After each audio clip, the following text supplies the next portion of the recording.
Alors Dubai Island, c'est 5 îles. Île A, île B, île C, île D, île E.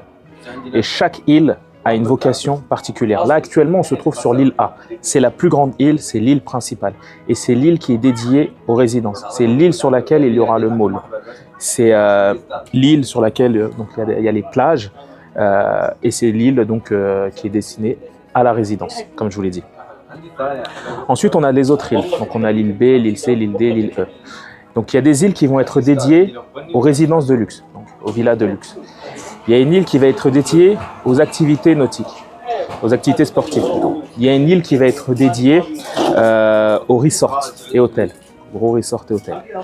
Et il y a des îles qui vont être dédiées donc, au golf. Donc, on aura un terrain de golf 18 trous, un terrain de golf 9 trous au sein de Dubai Island. On aura également 21 km de plage, 9 marinas, plus de 80 hôtels répartis sur toute l'île. Et un grand mall, comme je vous l'ai dit précédemment, qui est le plus grand mall de Nakhil, donc plus grand que le mall qui se trouve actuellement à Palm Jumeirah. Dubai Island, ça va être plus de 60% d'espace vert. Donc on aura beaucoup de parcs, beaucoup de végétation, beaucoup de plages. Dubai Island, ça va être un endroit technologique, donc connecté. On va être connecté sur Dubai Island. On aura vraiment toutes les technologies smart dont on peut disposer.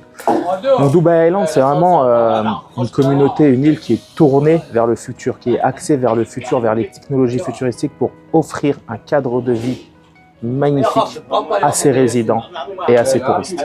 Et tout ça, c'est piloté donc par Nakhil, master développeur, qui a déjà développé plusieurs quartiers.